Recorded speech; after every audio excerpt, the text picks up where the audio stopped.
ओम शिवोहम शिवोहम शिवोहम। ओम ध्येयं सदा परिभवग्नमभीष्टदोहम तीर्थास्पदं शिवविरञ्चनुतं शरण्यं भृत्यार्तिहं प्रणतपालभवाब्धिपूतं वन्दे महापुरुष ते चरणारविन्दं वन्दे महापुरुष ते चरणारविन्दम्। ओम अखंडानंदबोधाय शिष्य संतापहारणे सच्चिदानंद रूपाय तस्मै श्री गुरवे नमः। तस्मै श्री गुरवे नमः। तस्मै श्री गुरवे नमः। पूर्व प्रसंग में आप राम रैक्व संवाद श्रवण कर रहे थे।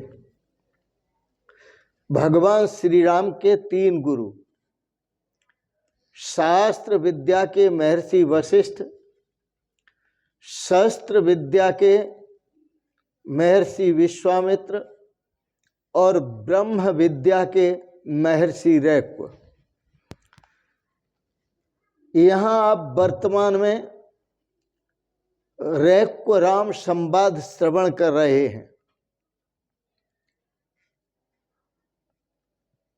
संसार में जो भी आया है, एक तो यह सिद्धांत है कि सभी को अपने कर्मों का भोग भोगना पड़ता है। ना भुक्तम क्षीयते कर्म, कर्म बिना भोगे नष्ट नहीं होते। अवश्य में भोक्तव्यम कृतम कर्म शुभाशुभम, वह कर्म अवश्य ही भोगने पड़ते हैं, चाहे तो वह शुभ हो और चाहे अशुभ हो। फिर चाहे कोई ज्ञानी हो चाहे अज्ञानी हो, सभी को अपने कर्मों का फल भोगना पड़ता है। बिना भोगे कर्म नहीं करते। इसलिए राम कृष्ण जो हुए, राम कृष्ण परमहंस, आपने नाम सुना होगा, जो स्वामी विवेकानंद जी महाराज के गुरुदेव भगवान थे, काली माई के पुजारी थे, बहुत अच्छे ज्ञानी सिद्ध संत महापुरुषों में उनकी गणना की जाती है।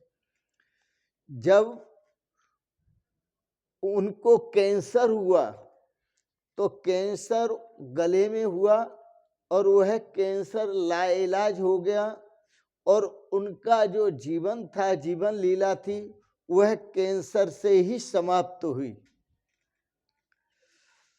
तो जो अपना किया हुआ उसका जो निपटारा है वह अपने द्वारा ही कर लेना जरूरी है। जब तक हम अपने किए हुए का निपटारा नहीं करते हैं तब तक हम उस कर्म से छूटते नहीं। हाँ, चाहे उस अपने किए हुए कर्म को हंस कर के भोगो चाहे रो कर के भोगो, लेकिन वह भोगना आपको ही पड़ेगा और कोई दूसरा नहीं भोग सकेगा। जैसे भूख आपको लगती है तो कोई दूसरा भोजन कर ले तो भूख आपकी समाप्त नहीं होती। वह भूख लगने पर भोजन आपको ही करना पड़ेगा। एक उदाहरण नहीं है, ऐसे बहुत से उदाहरण हैं। जिस प्रकार एक तरीका और है, वह तरीका यह है कि या तो हम अपने कर्मों को स्वप्न सिद्ध कर दें।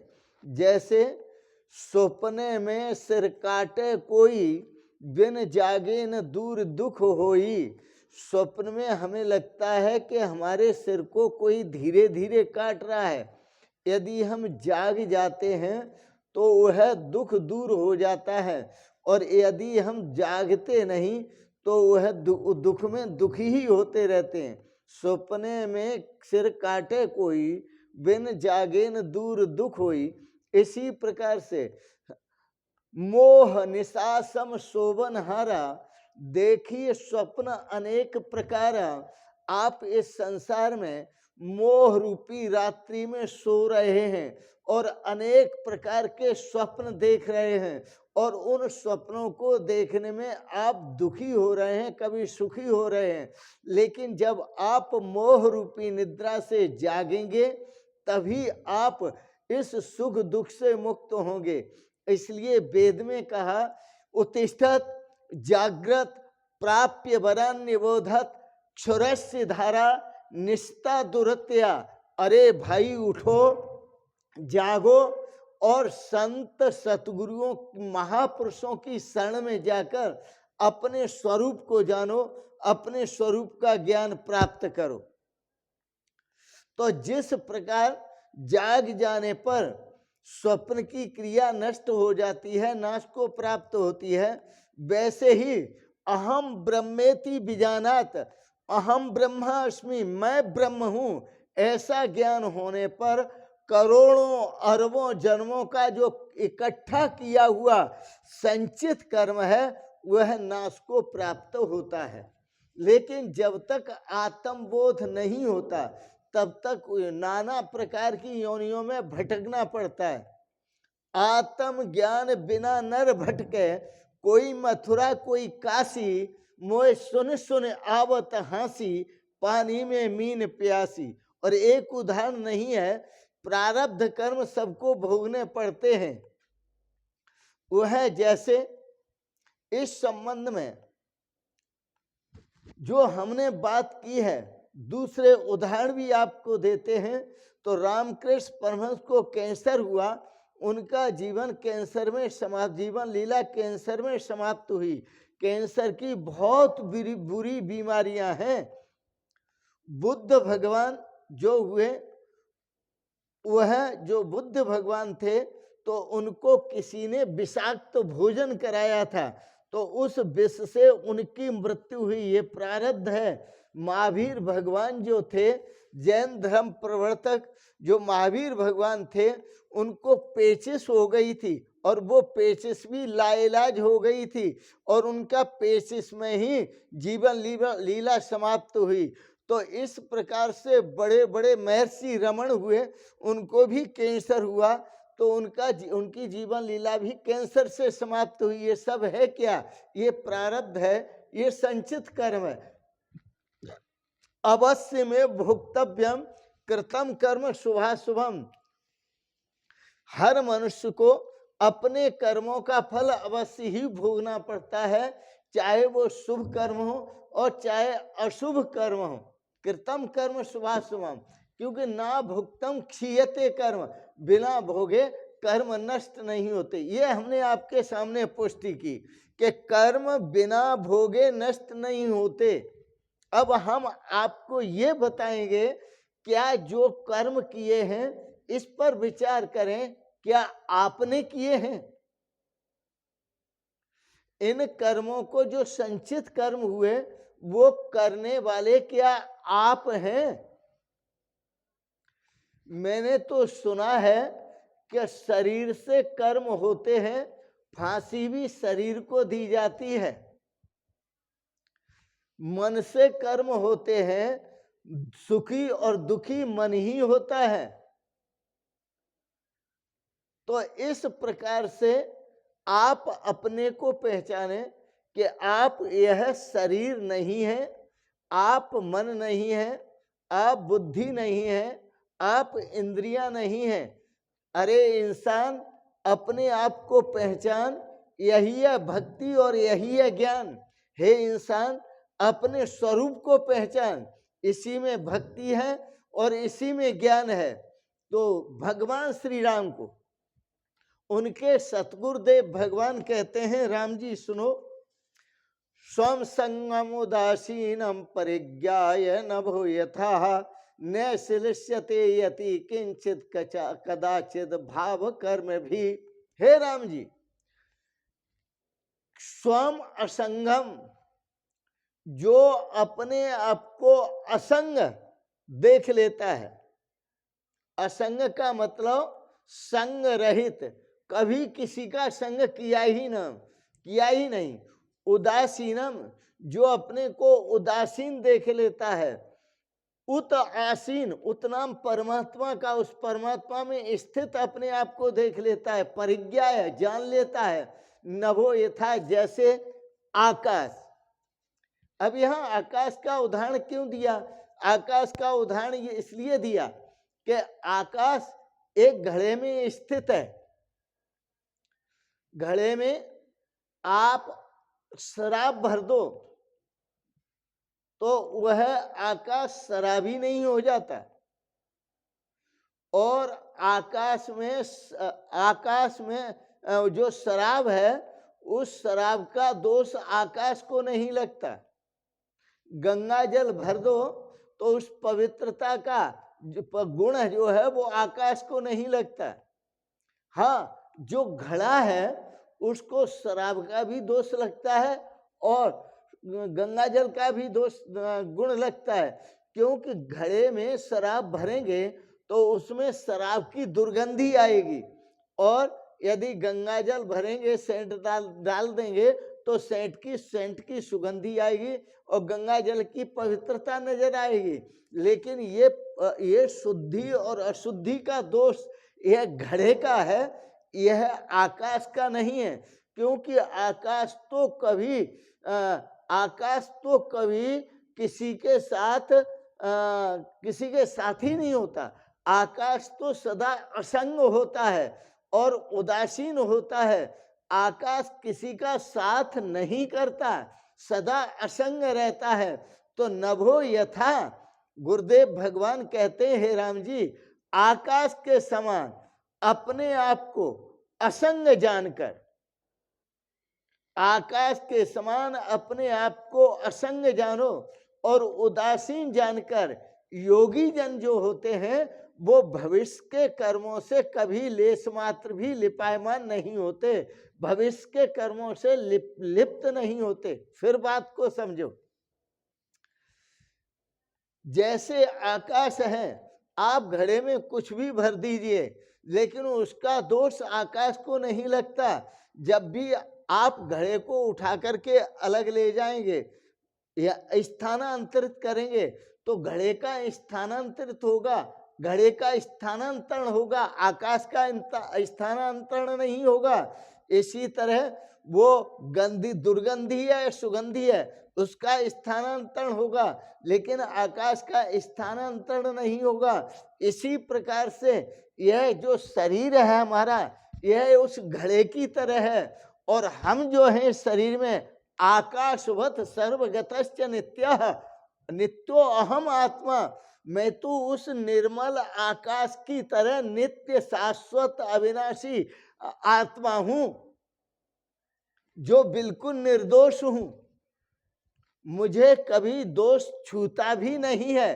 तो स्वम संगम उदासीनम, आकाश की तरह सदा असंग रहो, आकाश की तरह सदा उदासीन रहो। तो अपने आप को आकाश की तरह असंग जानकर और उदासीन जानकर जो योगी जन है वो भविष्य के कर्मों से कभी लेस मात्र भी लिप्त नहीं होते, अर्थात सभी कर्मों से छूट जाते हैं।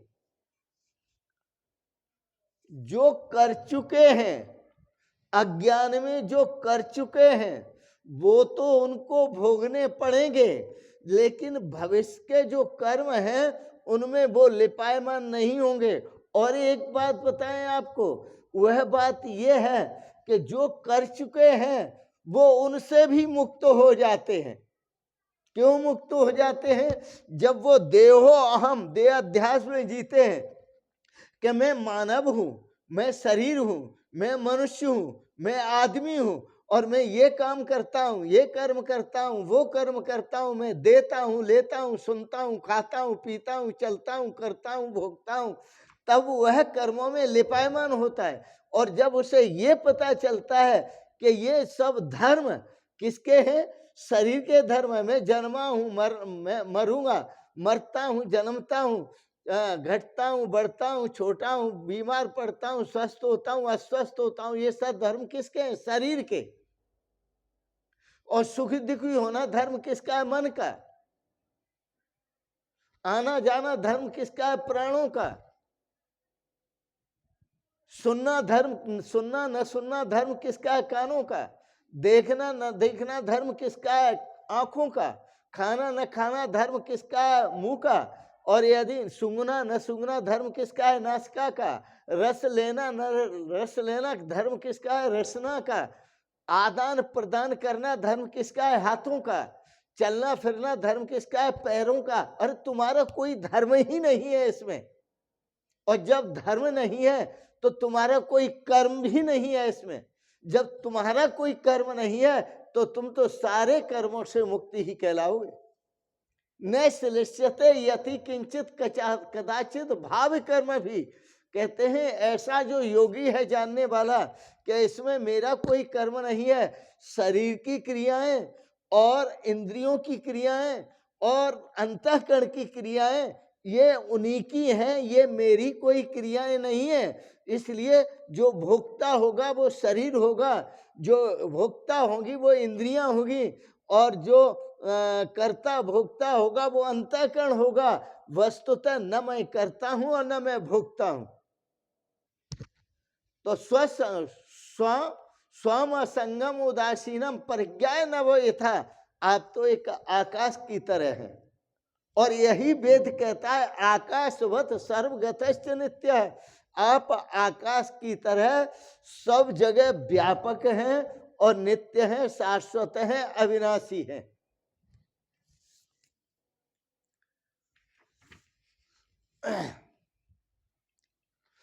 यह सब स्थिति आपको कब पता चलेगा? इसको थोड़ा सा समझें। आपको पता चलेगी यह स्थिति समाधि में। समाधि में जब हम जाते हैं तो हमारी चेतना समाधि में जाती है, मन समाधि में नहीं जाता। मन द्वार पर खड़ा रहता है। मन एक यंत्र है, मन कोई चेतना नहीं है। मन एक जड़ है और यंत्रवत है। कैसे यंत्रवत है?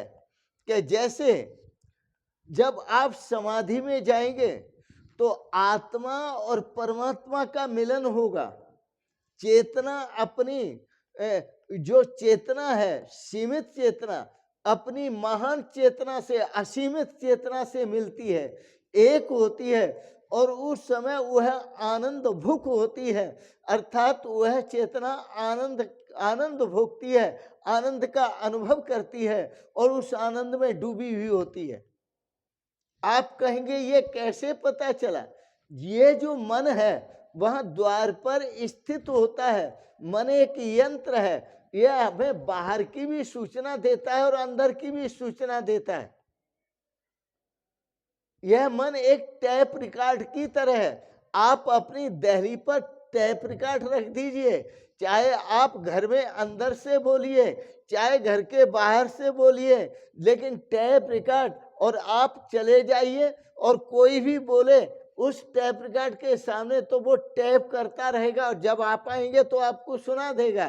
तो इसी प्रकार से आपका जो मन है वो जीह दहरी द्वार, यह जी दहरी द्वार, यह मन जो है वह आप समाधि में जब जाते हैं तो ये द्वार पर ही खड़ा रह जाता है, जो आपको बाहर की भी सूचना देता है और अंदर की भी सूचना देता है। आपने देखा होगा ध्यान समाधि में जाते हैं तो कभी कभी मन बाहर की तरफ दौड़ता है तो बाहर की सूचना दे रहा है, और यही मन जब भीतर की सूचना लाता है तब यह आनंदित होता है तो अंदर की सूचना देता है। तो यह मन जो है एक टैप रिकॉर्ड की तरह है। मन तो एक यंत्र की तरह है, बाहर की भी सूचना देता है और भीतर की भी सूचना देता है।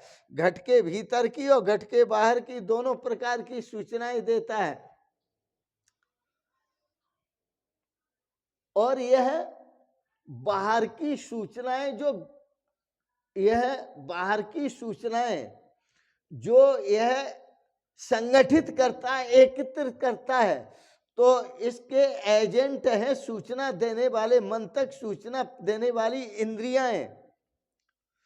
और एक एक इंद्रिय एक एक विषय की, एक एक भोग की और उसके परिणामों की सूचना देती है। और यह किसको देती है? मन को देती है। तो वह इंद्रिय है और आपका अंतःकरण भी इंद्रिय है, आपका मन भी इंद्रिय है। मन के साथ ही एकादश इंद्रियां होती हैं। तो विषयों को भोगने वाली स्थूल इंद्रियां हैं और विषयों का ज्ञान रखने वाली ज्ञान इंद्रियां हैं। विषयों का ज्ञान रखने वाली ज्ञान इंद्रियां हैं और उनका ज्ञान कैसा है? इंद्रियों का ज्ञान, इंद्रियों का ज्ञान कैसा है, इसकी सूचना मन देता है आपको। और इसी प्रकार से इंद्रियों के भोग कैसे हैं, उनकी सूचना भी यह मन देता है आपको। और जब आप समाधि में जाते हैं तो उस समाधि में डूबकर परम आनंद की अनुभूति करते हैं, तो इसकी सूचना भी आपको मन देता है। तो ये अंदर की भी सूचनाएं पकड़ता है और बाहर की भी सूचनाएं पकड़ता है। अंदर की सूचना देता है कि जब आप समाधि में जाते हैं तो उस मौन में आप कितने शांत होते हैं, कितने आनंद में होते हैं, कितनी आपको परमात्मा की प्रतीति होती है, कितना आपको परमात्मा का अनुभव होता है, यह आपको मन बताता है।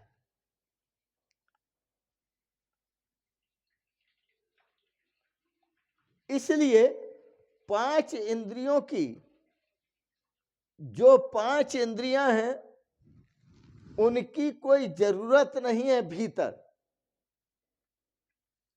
और न मन की जरूरत है भीतर। भीतर केवल आपकी चेतना की जरूरत है।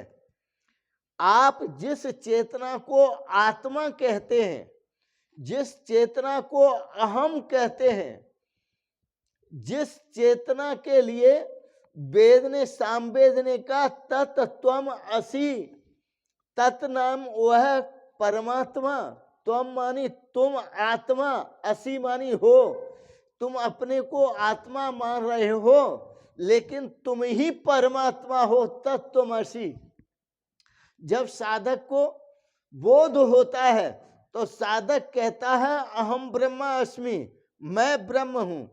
तो 6 इंद्रियां मन के साथ जब आदमी उनका उपयोग करता है तो बहिर्मुख होता है, और जब उनको नियंत्रित करता है, अंतर्मुख करता है, तो क्या होता है कि वह अंतर्मुखी होने पर उस परमात्मा का, उस परम आनंद स्वरूप प्रभु का आनंद लेता है।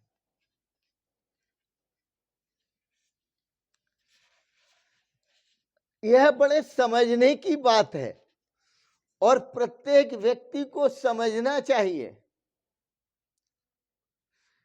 इसलिए श्रवण से, जो वेद में 4 साधन बताए, श्रवण, मनन, निध्यासन और समाधि, 4 साधन बताए। इसलिए संत सतगुरुओं के चरण शरण में बैठकर हमें श्रवण करना चाहिए और ब्रह्म विद्या का श्रवण करना चाहिए, ब्रह्म ज्ञान का श्रवण करना चाहिए। तो सबसे पहले श्रवण, और श्रवण से सर के मनन में, और मनन से सर के निध्यासन में, और निध्यासन से क्या करे? अपने मन को शुद्ध करे, पवित्र करे। सत्संग करके अपने मन को शुद्ध करे, पवित्र करे, और इतना पवित्र करे, इतना पवित्र करे मन को, जैसे कबीरदास जी ने कहा, मन ऐसो निर्मल भयो जैसे गंगा नीर, पीछे पीछे हर फिरे कहत कबीर कबीर। हमें भगवान को ढूंढने की जरूरत न हो, भगवान स्वयं हमें ढूंढे। हमें परमात्मा को खोजने की जरूरत न पड़े, परमात्मा स्वयं हमें खोजे। अरे खुद ही को कर बुलंद इतना, खुदी को कर बुलंद इतना कि हर तदबीर से पहले खुदा बंदे से खुद पूछे, बता तेरी रजा क्या है। परमात्मा खुद आपसे पूछे कि तुमने अपने मन को इतना पवित्र किया हुआ है, तुम चाहते क्या हो। तुमने अपना हृदय इतना निर्मल किया हुआ है, मन ऐसो निर्मल भयो जैसे गंगा नीर, इतना निर्मल किया हुआ है, तुम्हारी रजा क्या है, तुम चाहते क्या हो। जब मन शुद्ध होता है तो हम परमात्मा के ग्राहक बन जाते हैं, और यह हमारे मन की जो शुद्धि है वो परमात्मा को ग्रहण करने में समर्थ हो जाती है। क्यों कि जब मन की शुद्धि होती है तभी हम समाधि में सरकते हैं। जब तक मन हमारा शुद्ध नहीं होता तब तक हमें समाधि नहीं लगती, हमें मन जो है भटकाता रहता है। यहां समाधि में जाने के लिए किसी मुस्लिम की जरूरत नहीं, किसी इस्लाम की जरूरत नहीं, किसी हिंदू की जरूरत नहीं, किसी ब्राह्मण और क्षत्रिय की जरूरत नहीं, किसी वैश्य या शूद्र की जरूरत नहीं।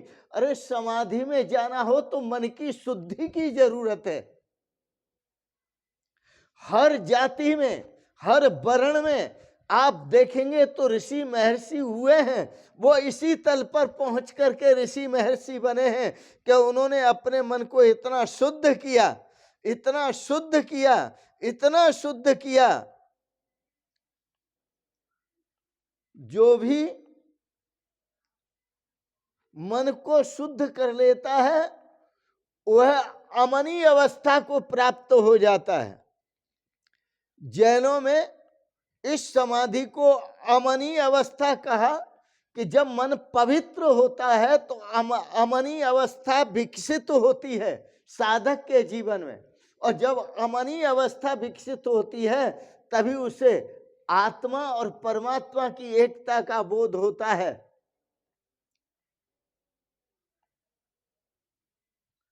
एक बार भगवान बुद्ध का और महावीर भगवान का मिलन हुआ।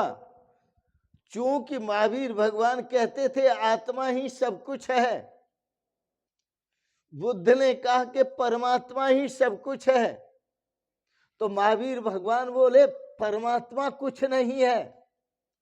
बुद्ध भगवान बोले आत्मा भी कुछ नहीं है। तो बुद्ध भगवान ने कहा फिर क्या है, बोले केवल शून्य है। बुद्ध भगवान शून्य में जाकर के टिके, उनका अनुभव शून्य है। महावीर भगवान का अनुभव है आत्मैव इदं सर्वम, यह सब कुछ आत्मा ही आत्मा है। वेदांतियों का अनुभव है ब्रह्मैव इदं सर्वम, अहमेव इदं सर्वम, यह वेदांतियों का अनुभव है। भक्तों का अनुभव है वासुदेवम इदं सर्वम, नारायण एव इदं सर्वम। आर्य समाजियों का अनुभव है ओम एव इदं सर्वम। इसी तरह बुद्ध का अनुभव है शून्य। ये सब आपके अनुभव हैं, लेकिन याद रखना इसको इस तरह लो जिससे शब्द अनेक हो लेकिन उन शब्दों में परमात्मा एक हो। क्या शून्य को आप तोड़ सकते हैं? क्या शून्य को आप काट सकते हैं? क्या शून्य को आप घटा सकते हैं? क्या शून्य को आप बढ़ा सकते हैं? शून्य में शून्य मिलाओ शून्य ही रहेगा, शून्य में से शून्य निकालो शून्य ही रहेगा। अरे महाराज, शून्य के ऊपर स्वामी विवेकानंद ने अमेरिका में 72 घंटे उपदेश दिया था। 72 घंटे उन्होंने कहा शून्य से बाहर कुछ है ही नहीं। ऐसे ही महावीर भगवान आत्मा उपदेश देते हैं तो वो कहते हैं आत्मा से भिन्न कुछ है ही नहीं। वेदांती ब्रह्म ज्ञान के आधार पर वो कहते हैं ब्रह्म से भिन्न कुछ है ही नहीं। नारायण के भक्त नारायण के सिवाय कुछ नहीं देखते, वो कहते हैं नारायण के सिवाय कुछ है ही नहीं। ये शब्द अनेक हैं, नाम अनेक, एक श्रीकंता, यह शब्द अनेक हैं, लेकिन सभी शब्दों में जो परमात्मा है वो एक है। इसलिए शब्दों के पीछे झगड़ना ये अज्ञानियों का काम है। और शब्दों में उस अशब्द को, निःशब्द को खोज लेना, जो परमात्मा स्वरूप है, निःशब्द को खोज लेना, ये ज्ञानियों का काम है। इसलिए शास्त्रों में फर्क हुआ है, क्योंकि शास्त्र मन के रिकॉर्ड हैं। शास्त्र मन के रिकॉर्ड हैं, मन के अनुभव से लिखे गए हैं। इसलिए हिंदू शास्त्र अलग है, जैन शास्त्र अलग है, बौद्ध शास्त्र अलग है, और इसी प्रकार, लेकिन है सब अंतर्ध्वनि से लिखे हुए, ये याद रखना है। नाम अलग दिए हैं। बुद्ध ने निर्वाण नाम दिया, महावीर ने मोक्ष नाम दिया, वेदांतियों ने मोक्ष नाम दिया। तो इस तरह से शास्त्र भिन्न भिन्न हो गए हैं, लेकिन वस्तुतः, और सूफियों ने फना नाम दिया। फना, फना मतलब मिट गए। सन्यासी की कभी कब्र नहीं होती, उनकी समाधि कही जाती है। सूफियों की फना कही जाती है, सूफियों को फना किया जाता है, और सन्यासियों को समाधि दी जाती है, और मुसलमानों की कब्र कही जाती है। इसी तरह से जो सूफी कहेगा फना, हिंदू कहेगा समाधि, और बौद्ध कहेगा निर्वाण, महावीर कहीं, जैन कहेंगे मोक्ष। तो इस तरह शब्दों का अंतर है, वास्तव में स्वरूप का कोई अंतर नहीं है। जितने भी संस्कार निर्मित होते हैं, वो सभी संस्कार जो निर्मित होते हैं मन पर निर्मित होते हैं। इसलिए इस मन के मते न चालिए, मन के मत से मत चलो, अपनी चेतना को देखो। तुम्हारी अजर अमर चेतना है, जो भगवान श्री कृष्ण ने अर्जुन को उपदेश दिया। और अर्जुन को जब अपनी चेतना का बोध हुआ, तो अर्जुन कहने लगे बड़े प्रेम से, अमर है आत्मा मेरी, अमर है आत्मा मेरी, कजा से मैं नहीं डरता। अमर है आत्मा मेरी, कजा से मैं नहीं डरता। मेरे अहमाल अच्छे हैं, खुदा से मैं नहीं डरता। मेरी आत्मा अमर है, मैं कजा से नहीं डरता। मेरे अहमाल, मेरे कर्म अच्छे हैं, इसलिए भगवान से मैं नहीं डरता। क्योंकि दंड उसको मिलता है जिसके कर्म बुरे होते हैं, जिसका मन अपवित्र होता है। इसलिए मैं भगवान से भी नहीं डरता। और अमर आत्मा है मेरी, ये मैंने जान लिया। इसलिए संत संदेश देते हैं, शिवोहम वाक्य कहो प्यारे, शिवोहम, जो कल्याणकारी परमात्मा है वह मैं हूं। सोहम, जो व्यापक ब्रह्म है वह मैं हूं। शिवोहम सोहम, जो सच्चिदानंद घर परमात्मा है वह मैं हूं। आप अपने आप को पहचानो। मैंने एक वाक्य कहा था कि हे इंसान, अपने आप को पहचान, यही है भक्ति और यही है ज्ञान। इसी में भक्ति है और इसी में ज्ञान है। अपने आप को पहचानो। शिवोहम वाक्य कहो प्यारे, विचारो हो तन से न्यारे। शिवोहम वाक्य कहो प्यारे, विचारो हो तन से न्यारे। तो जब तक है अल्पज्ञता, मानत तन निज रूप। जब तक है अल्पज्ञता, मानत तन निज रूप। बोध भये पर आपको, देखे शुद्ध स्वरूप। बोध भये पर आपको, देखे शुद्ध स्वरूप। नसानी दास भावना रे, नसानी दास भावना रे। विचारो हो तन से न्यारे। शिवोहम वाक्य कहो प्यारे, विचारो हो तन से न्यारे। शिवोहम वाक्य कहो प्यारे, विचारो हो तन से न्यारे। तो सब वेदों का सार है, सब वेदों का सार है, कर लो हृदय विचार। सब मंत्रों में श्रेष्ठ है, कर लो हृदय विचार। सब मंत्रों में श्रेष्ठ है सोहम शिवोहम। सब मंत्रों में श्रेष्ठ है, कर लो हृदय विचार। सब ऋषि मुनि ये जप किए, हो गए भव से पार। सब ऋषि मुनि ये जप किए, हो गए भव से पार। सभी का यही एक आधार, सभी का यही एक आधार, शिवोहम की धुन कर लो यार। सभी का यही एक आधार, शिवोहम की धुन कर लो यार। चाहो जो तुम अपना उद्धार, शिवोहम की धुन कर लो यार। चाहो जो तुम अपना उद्धार, शिवोहम की धुन कर लो यार। तो उपसंहार के समय प्रवचन का उपसंहार करते हैं कि आप अपने को आकाशवत देखें, अपने आप को असंग। असंग का अर्थ होता है आपने कभी किसी का साथ नहीं किया और आपने कुछ किया भी नहीं। आकाश की तरह सब तरफ आप मौजूद हैं, परंतु आप सदा निर्दोष रहते हैं। तो जो सदा निर्दोष है सो हम, जो अविनाशी है सो हम, जो व्यापक है सो हम, जो सदा निर्लेप है सो हम। आपने आप को पहचाने, इसी में आनंद है, इसी में श्रेय है। तो आज के प्रसंगत वाणी को यहीं विराम देंगे। आपने बड़े प्रेम और श्रद्धा से रैक को राम संवाद को श्रवण किया। पूर्व प्रसंग में जो पूर्व प्रसंग हम कह चुके हैं रैक राम संवाद का, वो प्रयागराज की पवित्र भूमि पर संगम तट पर बैठकर कहा है।